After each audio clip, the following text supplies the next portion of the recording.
St Mary's Church lies in the village of Patrixbourne, approximately 5 miles southeast of Canterbury, in the North Downs, an area of outstanding natural beauty. The name Patrixbourne is thought to derive from William Patricus, who in 1086 held the manor directly from the king. The bourne or stream is the Nailbourne, which still runs through the village. The first record of St Mary's is in the Domesday Book of 1086, although this original building was most likely almost completely rebuilt in the 12th century. Further major renovations and extensions were made in the 15th and 19th centuries, giving today a hybrid Norman Early English appearance.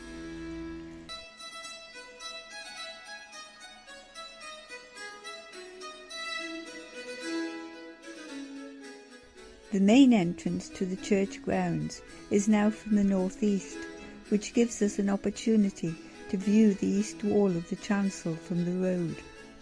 3 Romanesque lancet windows lie beneath the rare 12th century Norman wheel window. 4 of the cylindrical spokes are swallowed by beasts' heads. The head above the window may represent the Green Man.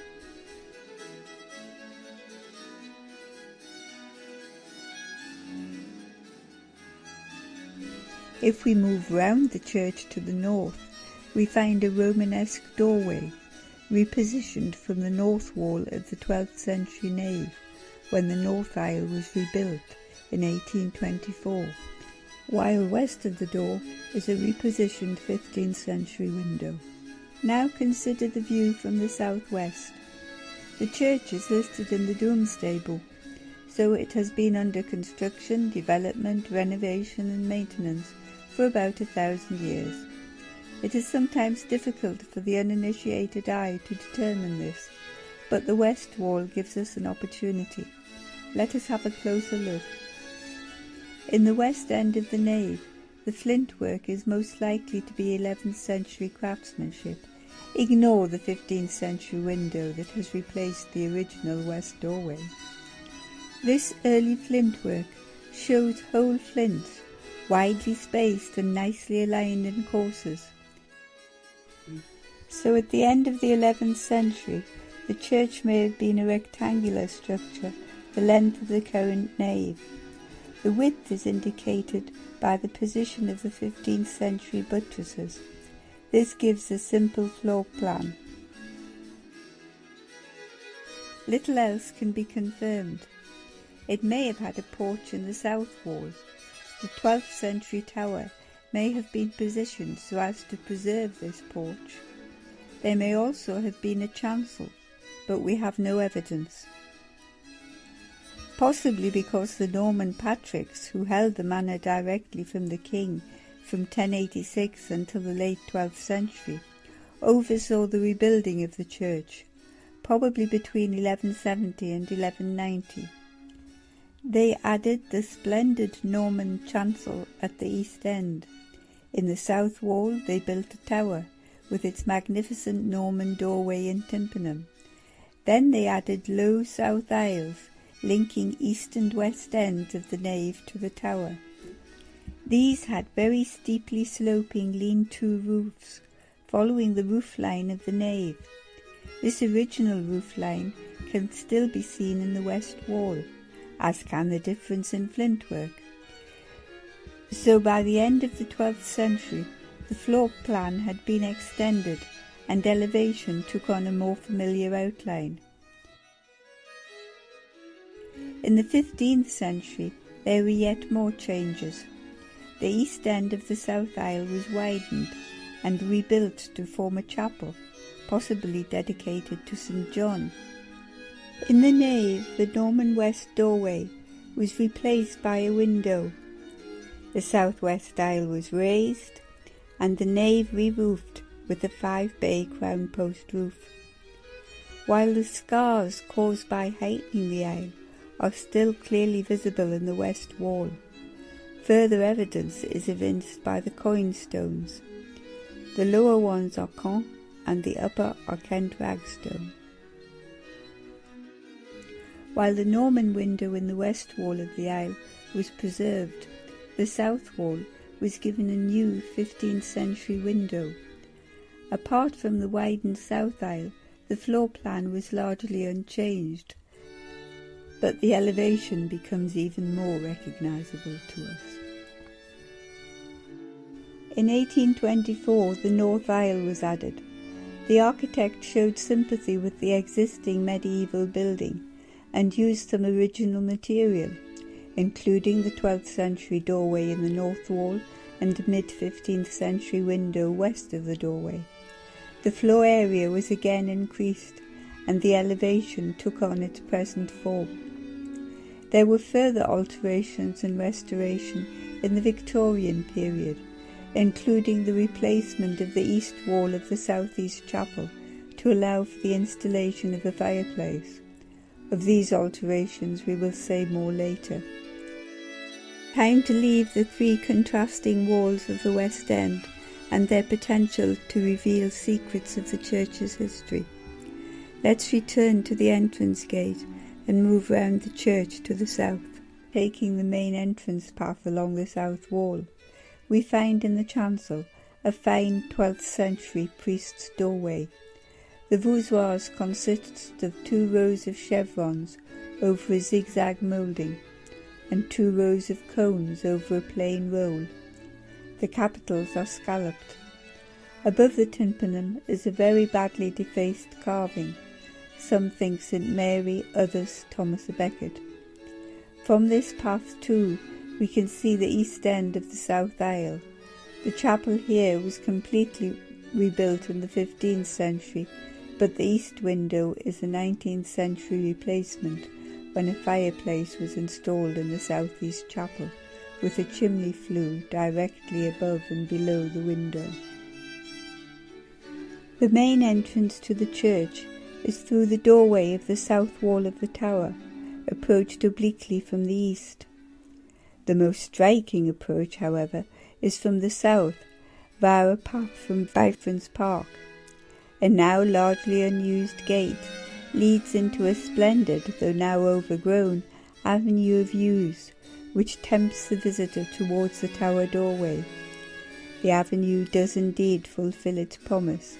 A sumptuously carved 12th century tympanum rests on a multi-shafted support, 3 flat, 2 cylindrical and 1 half-cylindrical. The tympanum has 5 voussoirs, mainly foliage, but also containing birds, winged griffins, grotesques and human heads. Within the voussoirs, the central mandala features a mutilated carving of Christ in Majesty between 2 angels. Beneath this, on the lintel, is a seated figure between 2 griffins. It is thought that the mandala carvings were deliberately defaced by iconoclasts during the period of the Civil War or Commonwealth. The carvings in the voussoir have fared better, and we can look at them in more detail.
Above the tympanum is a pointed triangular saw-toothed gable, stopped at the base by 2 male heads.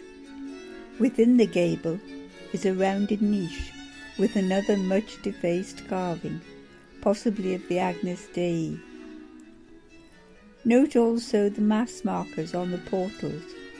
Before clocks were commonplace, these were used as a sundial to show the hours of services. Patrixbourne has more than 11 mass markers. Why? Morning and evening services? Summer and winter services? Every priest wanted his own? Sunscreening vegetation as there is now? Inexplicable.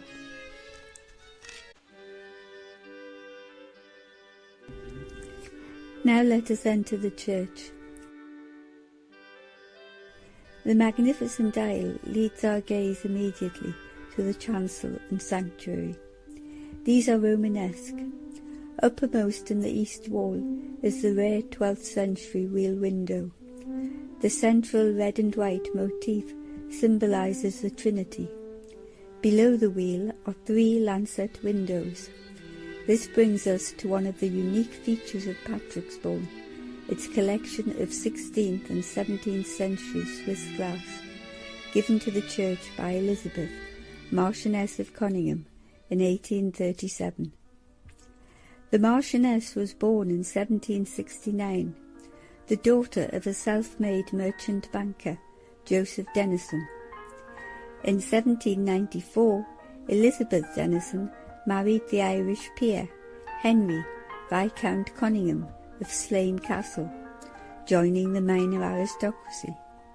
She was set on social advancement, and the leader of society was the Prince of Wales. Elizabeth eventually became his mistress in 1819. The liaison benefited her family. Under George IV, Henry became a Marquess in the Peerage of the United Kingdom, a member of the Privy Council, and held several other offices, including Lord Steward of the Household. During his reign, George IV became ever more reliant on Elizabeth, as indulgence and ill health took their toll. He reputedly gave her jewels worth £80,000. Like him, she became a target for cartoonists, although when he died in 1830, she declined a lavish bequest of plate and jewels and moved temporarily to the continent. It was perhaps during this period that she collected the Swiss glass. Before we look at St Mary's glass in detail, a word about stained glass in general. In the early Middle Ages, windows were glass mosaics, that is, pieces of coloured glass held together by metal strips. Some pieces of this glass were also painted to give simple details such as faces, but the design came chiefly from the leading and the shapes of the coloured pieces. In the 14th century, glaziers found that painting glass with silver solution gave a yellow stain when fired. By the end of the 15th century, painting and leading were about evenly matched. Later, glazing became secondary to painting. Enamel paints made from powdered glass mixed with metal oxides were used by artists who laid the enamel on the glass and then, with a needle point, scraped the enamel so that their design resembled a delicate etching. Unless made with extremely skilled craftsmanship, such glass paintings are less stable than glass mosaics. Hence they are comparatively rare, and Patrixbourne is indeed fortunate to have such a fine collection, dating from 1538 to 1670. You may look for the extent of the leading versus painting combination in each image when it is shown. Now let us look in detail at the 3 lancets in the east wall. In the north lancet, Christ's agony in the Garden of Gethsemane, dated 1645. The towered city in the background is Lucerne.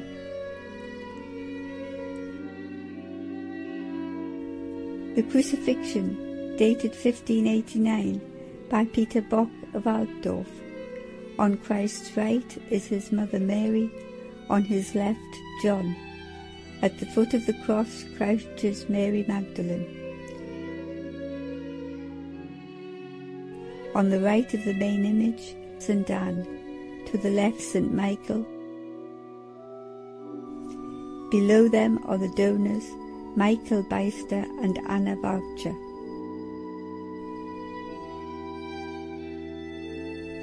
Samson holding the ass's jawbone, with which he slew the Philistines. Dated 1538, this is the oldest panel in the church, and is filled out with fragments. The lower fragment may represent the defeated Philistines. The panel closely resembles an all-brick Dürer woodcut of 1497. Dürer's woodcut represents Hercules slaying a knight with his club. Now the central lancet. A knight in armour, dated 1579. A Roman soldier in the armour of an imperator. The armour seems to be based on armour made for the Emperor Charles V by Bartolomeo Campi of Pesaro in 1546. Adoration of the Magi. Another beautiful painting by Peter Bock of Altdorf from 1589. On the left, an angel. On the right, the Virgin Mary. The Adoration of the Shepherd sits top right. The Annunciation top left. This panel is by Martin Moser, reputedly the best glass painter in 16th century Lucerne. St. John the Evangelist on the left, and St. Elizabeth of Hungary on the right, dated 1565. Around the central image, to the left is the Crucifixion,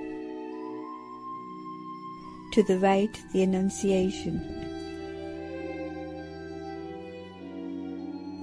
Finally, the south lancet. A knight in armour, dating from 1602, by Eist Rath. The identities of the monk and the two old men are unknown. Christ's agony in the garden, while his disciples sleep. Another masterpiece from Peter Bock of Altdorf in 1589. Peter is the central disciple with the sword. Surrounding the central image, we have to the left St. Peter with keys. To the right, St. Paul with sword. Top left is Melchizedek greeting Abraham and his warriors. Top right, priest with acolytes before an altar, with a cardinal approaching. At the bottom are the donor, clothed in armour, and his wife. Samson slaying the lion. The castle on the rocky height to the top of the picture recalls the Veste or stronghold above Nuremberg. It is an exact copy of a 1497 woodcut by Albrecht Dürer, who was a native of Nuremberg.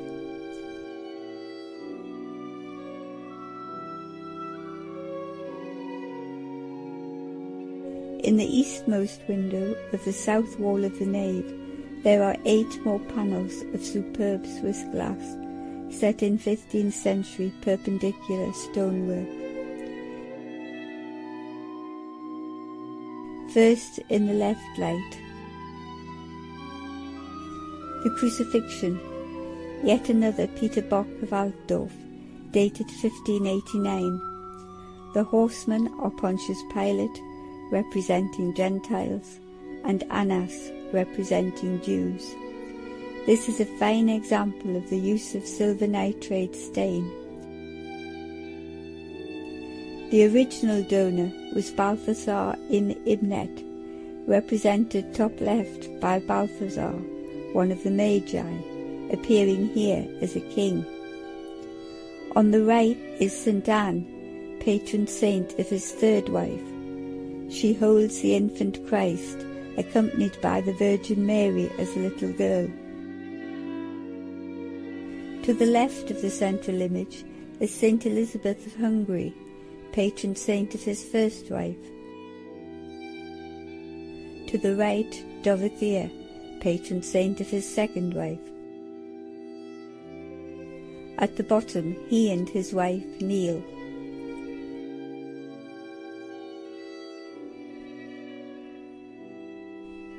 St. John the Baptist, a beautiful painting in brown oxide resembling an etching. This is by Hans Caspar Galati of Weil. St. John is the patron saint of the donor, Johann Schwender. The Baptist is sitting by the Jordan, baptizing people. The high priest and his entourage are approaching. The top and part of the sides are missing. The lower corners are patches and do not belong to the original painting. Pyramus and Thisbe. This legend is used to depict an example of fidelity and love. From an original story by Ovid, the legend was very popular with 15th and 16th century artists. Here, Pyramus has already thrust his sword through his body, but is not yet dead, and gazes up at the horrified Thisbe. Behind her, the lioness and her cub look on. This is one of the earliest panels, dating from the 1530s. It is of Bernese workmanship, probably the work of Hans Funk, who was active between the end of the 15th century and 1539. Adoration of the Shepherds, another superb brown oxide painting by Hans Galati of Weil, dated 1670. Galati worked from about 1641 until 1685. The foremost figure in the painting is probably Saint Caspar, patron saint of the donor, Johann Caspar Steiniger. Now the right light. The standard bearer. The artist is again Peter Bock of Altdorf, who worked between 1573 and 1608. It probably represents Peter Gisler of Berglen near Altdorf. Gisler made a pilgrimage to Jerusalem in 1583, where he was knighted and gained his crest. Jesus and his disciples meeting a group of women, a painting in brown oxide by Hans Galati of Weil. The occasion is not certain, but it could be a prelude to the raising of Lazarus. The standard bearer of Val Leventina in the canton of Tessen. It is the work of Brandolf Rota of Lucerne, dated 1550. The man with the mules is supposedly negotiating the St. Gotthard Pass. The Murder of Meinrad, another painting from Hans Galati, made in 1670. St. Meinrad was a Benedictine hermit, beaten to death in January 861 AD by robbers who thought he had gold. They ransacked his cell but found nothing. The background represents Rapperswil on Lake Zurich, near Meinrad's hermitage. The house on the left represents the inn from which the murderers set forth. Meinrad's statue of the Virgin, which the robbers left in his cell, was placed in the Abbey of Eisleben, where, now richly adorned, it has attracted pilgrims for over 1,000 years. A full description of the Swiss glass by N.E. Toke may be found in Archaeologia Kantiana, Volume 44, 1932. Now let us look at the rest of the stained glass. First, the chancel. In the south wall, a deeply recessed lancet shows 3 roundels. The flight into Egypt, Jesus in the temple talking to the elders, the raising of Jairus' daughter. Notice that the angels between the main roundels have different instruments: trumpet, lute, viol and harp.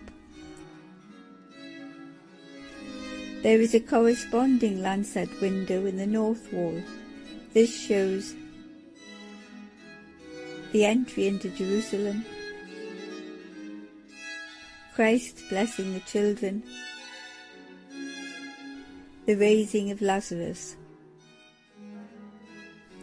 In this lancet, the angels play harp, flute, trumpet and lyre.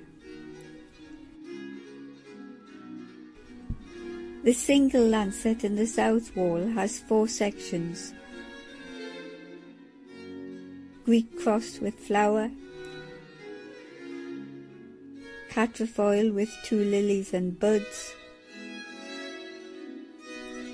quatrefoil with hexagonal cross, quatrefoil with 3 daisies.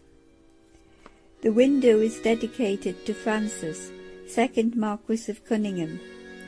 There is an identical window in the north wall dedicated to his wife. Now we move to the south aisle of the nave.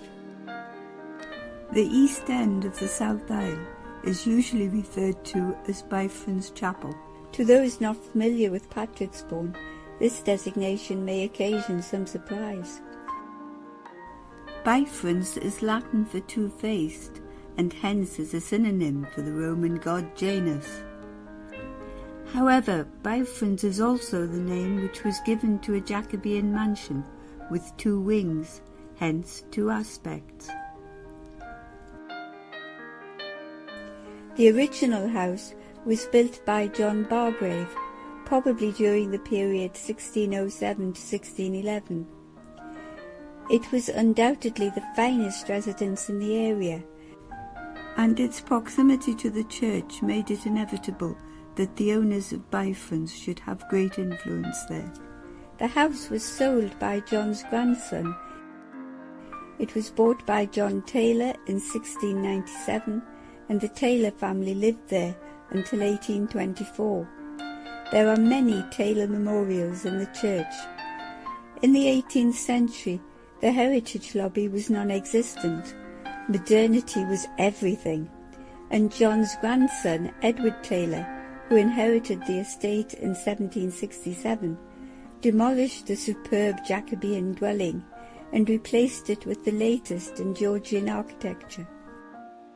The new house was in the classical style and without wings, but by then the name Bifrons was a feature of the estate. In fact, the name, along with the much-altered stable block, are the only elements of the original house to survive to the present day.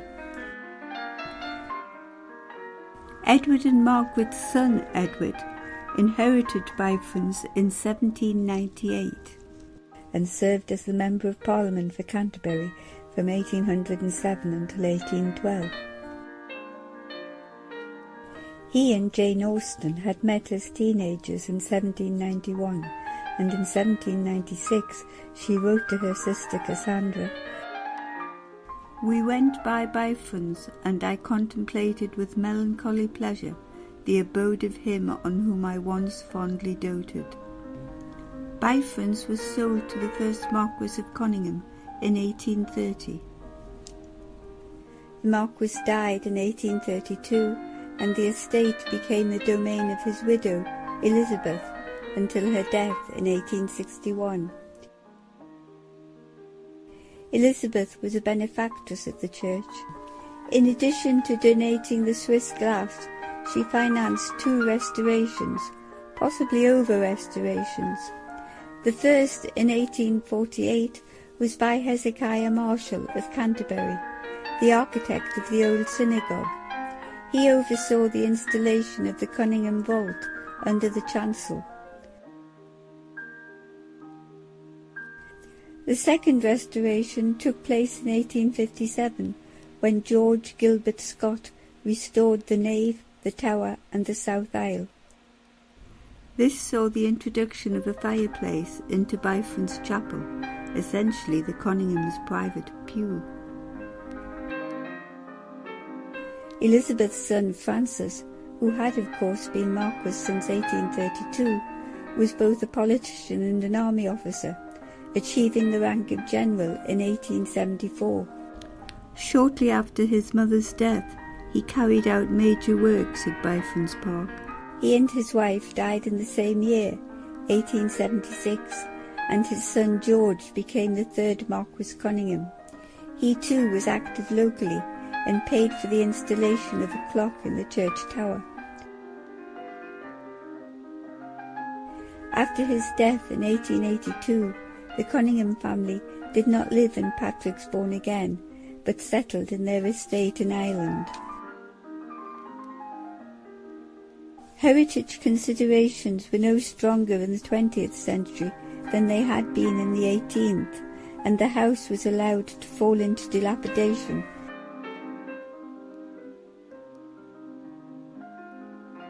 and was completely demolished in 1948.